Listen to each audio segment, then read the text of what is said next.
तीन बहनों की लालची भाभी। करिश्मा, ये तुम्हारे लिए हार का सेट। रेशमा, तुम्हारे लिए सुंदर सी ड्रेस। और मनीषा, तुम्हें किताबें पसंद है ना, तुम्हारे लिए किताबें लाया हूँ। थैंक यू भैया। थैंक यू भैया। थैंक यू भैया। करिश्मा, तुम्हारा नेकलेस कितना सुंदर है, ये भैया कहाँ से ले आए होंगे? मैंने भैया को 3 दिन पहले फोन पर ये डिजाइन दिखाया था और आज भैया ये ले आए। सविता तो अपनी ननदों के गिफ्ट्स देखकर जल गई और करिश्मा का नेकलेस तो उसे भी बहुत पसंद आया था। अपनी बहनों के लिए कितना अच्छा नेकलेस लेकर आए हैं, मुझे कभी कोई गिफ्ट नहीं दिया।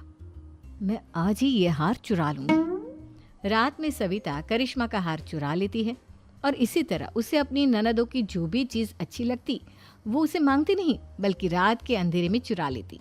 इसी तरह दिन बीतते गए और सविता ने मयंक के दिल में भी उसकी बहनों के लिए नफरत पैदा कर दी।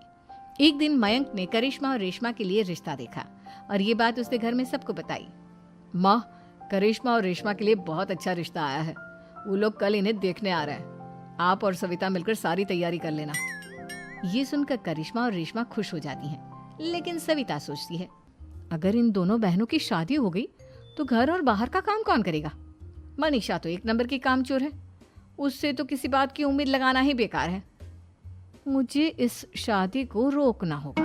अगले दिन सभी लड़के वालों के स्वागत की तैयारी करने में लगे होते हैं। तभी मयंक अपनी बहनों से आकर कहता है, तैयार हो गई तुम दोनों? देखो, दोनों लड़के बहुत अच्छे हैं, मैं कोई कसर नहीं छोड़ना चाहता, इसलिए तुम उनके सामने अच्छे से बिहेव करना और अपनी भाभी से लड़ने मत लग जाना। करिश्मा, तुम वो नेकलेस पहन लो ना जो मैं तुम्हारे लिए लाया था। भैया, मैं बहुत देर से वो नेकलेस ढूंढ रही हूँ, लेकिन मुझे मिल ही नहीं रहा। क्या, तुमने नेकलेस खो दिया? तुम्हें पता भी है वो कितना महंगा था, तुम कोई काम ढंग से नहीं कर सकती। मयंक गुस्से में वहां से चला जाता है। थोड़ी देर बाद लड़के वाले भी आ जाते हैं। वो दोनों बहनों को पसंद कर लेते हैं और रिश्ता पक्का हो जाता है। लेकिन सविता के दिमाग में तो कुछ और ही खिचड़ी पक रही थी।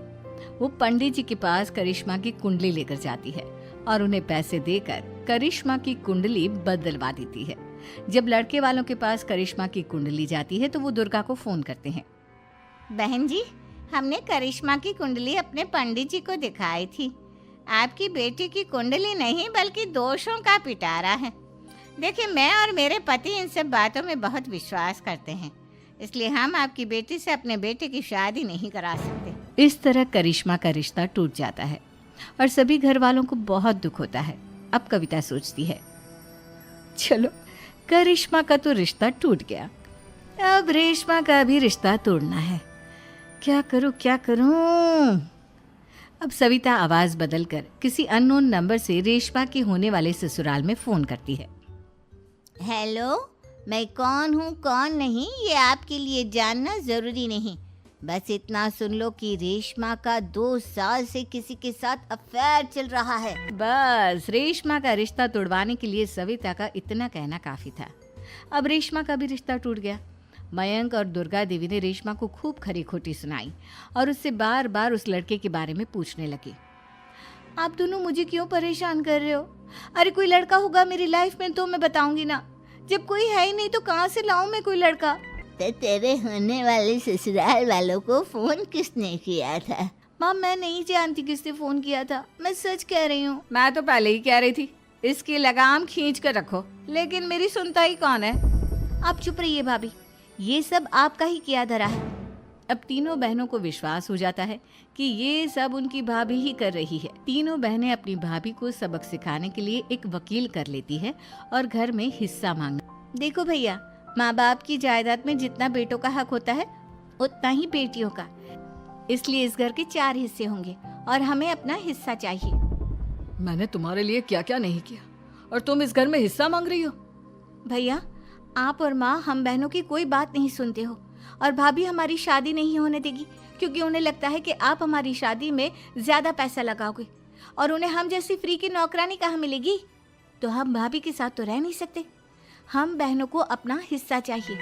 अरे तुम्हें शर्म आनी चाहिए अपने भाभी पर ऐसा इल्जाम लगाते हुए, वो तुम्हारे बारे में कितना सोचती है। हाँ माँ, भाभी हमारे बारे में बहुत सोचती है, दिन रात बस यही सोचती रहती है कि किस तरह से अपनी तीनों ननदों को परेशान करूं और कभी मुझे पढ़ने भी नहीं देती।